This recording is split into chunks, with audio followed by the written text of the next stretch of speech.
देवउठनी एकादशी व्रत कथा। देवउठनी एकादशी पर भगवान विष्णु की विधि विधान से पूजा करके उनको जगाया जाता है। इस दिन उनकी प्रिय चीज़ें जैसे सिंघाड़े, गन्ना, शकरकंदी, मूली और केले के फल का भोग लगाया जाता है। इस दिन भगवान विष्णु बेहद प्रसन्न मुद्रा में होते हैं। विधि विधान से उनकी पूजा करने और व्रत कथा का पाठ करने से आपको देवउठनी एकादशी के व्रत का दुगुना फल प्राप्त होता है। आइए जानते हैं देवउठनी एकादशी की व्रत कथा। देवउठनी एकादशी कार्तिक मास के शुक्ल पक्ष की एकादशी तिथि को कहते हैं। इस दिन भगवान विष्णु के साथ समस्त देवतागण 4 महीने की निद्रा के बाद जागृत होते हैं और सृष्टि का कार्यभार संभालते हैं। इस दिन भगवान विष्णु की विधि विधान से पूजा की जाती है और उनकी प्रिय वस्तुओं का भोग लगाया जाता है। इसके साथ ही पूजा में देवउठनी एकादशी की व्रत कथा का पाठ किया जाता है। पाठ करने से आपको भगवान विष्णु का आशीर्वाद मिलने के साथ ही आपको व्रत का दोगुना फल प्राप्त होता है। आइए जानते हैं देवउठनी एकादशी की व्रत कथा। एक राजा के राज्य में सभी लोग एकादशी का व्रत रखते थे। वहाँ की प्रजा, नौकर चाकरों से लेकर पशुओं तक को एकादशी के दिन अन्न नहीं दिया जाता था। इस दिन किसी दूसरे राज्य का एक व्यक्ति राजा के पास आकर बोला, महाराज, कृपया करके मुझे नौकरी पर रख लें।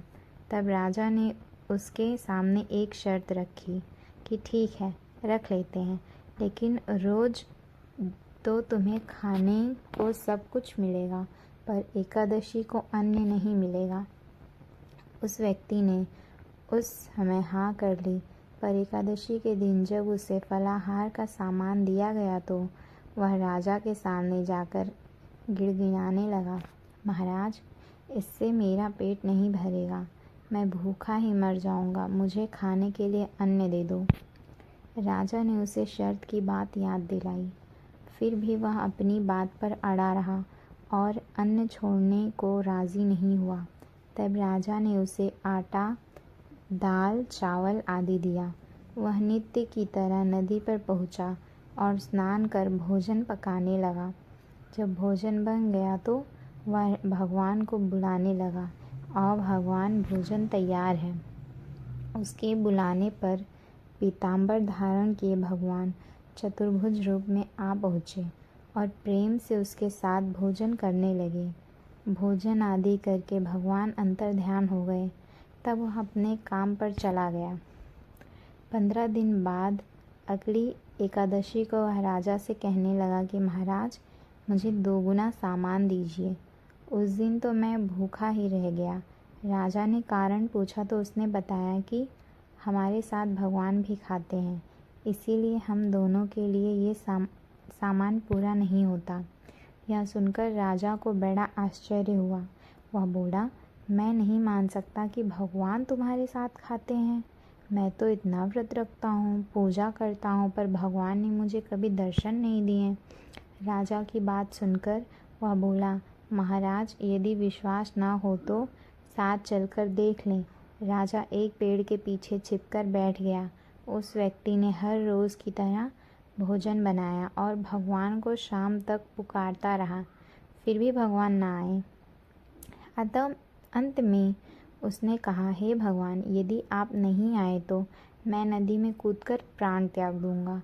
फिर भी भगवान नहीं आए। तब वह प्राण त्यागने के उद्देश्य से नदी की तरफ बढ़ा। प्राण त्यागने का उसका दृढ़ इरादा जान शीघ्र ही भगवान ने प्रकट होकर उसे रोक लिया और साथ बैठकर भोजन करने लगे। खा पीकर वे उसे अपने विमान में बिठाकर अपने धाम ले गए। राजा ने सोचा कि व्रत उपवास, वह भी मन से व्रत उपवास करने लगा और अंत में स्वर्ग को प्राप्त हुआ। देवउठनी एकादशी की दूसरी व्रत कथा। एक समय भगवान नारायण से लक्ष्मी जी ने कहा, हे नाथ, अब आप दिन रात जागा करते हैं और सोते हैं तो लाखों करोड़ों वर्ष तक को सो जाते हैं। उस समय समस्त चराचर का नाश भी कर डालते हैं। अतः आप नियम से प्रतिवर्ष निद्रा लिया करें। इससे मुझे भी कुछ समय विश्राम करने का समय मिल जाएगा। लक्ष्मी जी की बात सुनकर नारायण मुस्कुराए और बोले, देवी, तुमने ठीक कहा। मेरे जागने से सब देवों और खास कर तुमको कष्ट होता है। तुम्हें मेरी सेवा से ज़रा भी अवकाश नहीं मिलता। इसीलिए तुम्हारे कथन अनुसार आज से मैं प्रतिवर्ष 4 मास प्रति वर्षा ऋतु में शयन किया करूँगा। उस समय तुमको और देवगणों को अवकाश होगा। मेरी यह निद्रा अल्प निद्रा और प्रलयकालीन महानिद्रा कहलाएगी। यह मेरी अल्प निद्रा मेरे भक्तों को परम मंगलकारी, उत्सवप्रद तथा पुण्यवर्धक होगी। इस काल में मेरे जो भी भक्त मेरे शयन की भावना कर मेरी सेवा करेंगे और शयन और उत्पादन के उत्सव आनंदपूर्वक आयोजित करेंगे, उनके घर में तुम्हारे सहित निवास करूँगा। देवउठनी एकादशी व्रत की तीसरी व्रत कथा। एक नगर में एक राजा था। उसके राज्य में सभी लोग बहुत सुखी थे। उस नगर में एकादशी को कोई भी अन्न नहीं बेचता और ना ही कोई अन्न पकाता था। सभी फलाहार करते थे। एक बार भगवान ने राजा की परीक्षा लेनी चाही। भगवान ने एक सुंदरी का रूप धारण किया तथा सड़क पर बैठ गए। तभी राजा उधर से निकला और सुंदरी को देख चकित रह गया। उसने पूछा, हे सुंदरी, तुम कौन हो और इस तरह यहाँ क्यों बैठी हो?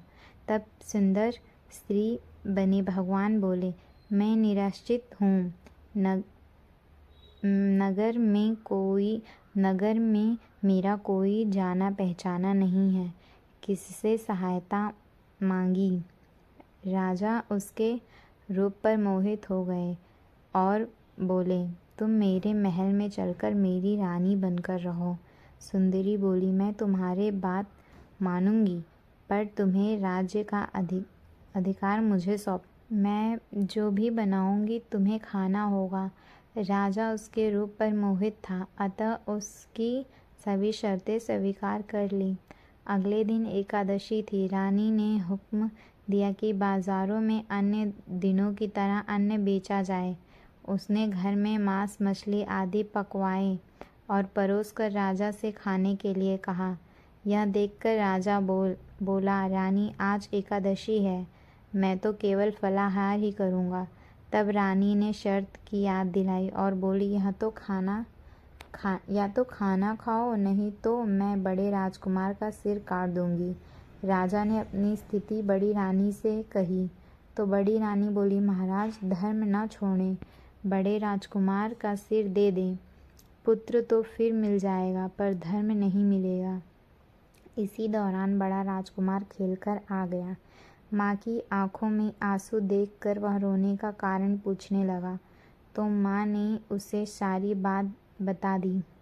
तब वह बोला, मैं अपना सिर देने के लिए तैयार हूँ। पिताजी के धर्म की रक्षा होगी, ज़रूर होगी। राजा दुखी मन से राजकुमार का सिर देने को तैयार हुआ तो रानी के रूप में भगवान विष्णु ने प्रकट होकर असली बात बताई। राजन, तुम इस कठिन परीक्षा में पास हुए। भगवान ने प्रसन्न मन से राजा को वर मांगने को कहा तो राजा बोला, आपका दिया सब कुछ है, हमारा उद्धार करें। उसी समय वह एक विमान उतरा। राजा ने अपना राज्य अपने पुत्र को सौंपकर वो भगवान के साथ विमान में बैठकर चले गए। कहानी यहीं पे समाप्त होती है और ज़्यादा से ज़्यादा लाइक, शेयर और सब्सक्राइब कीजिए। Thank you for watching.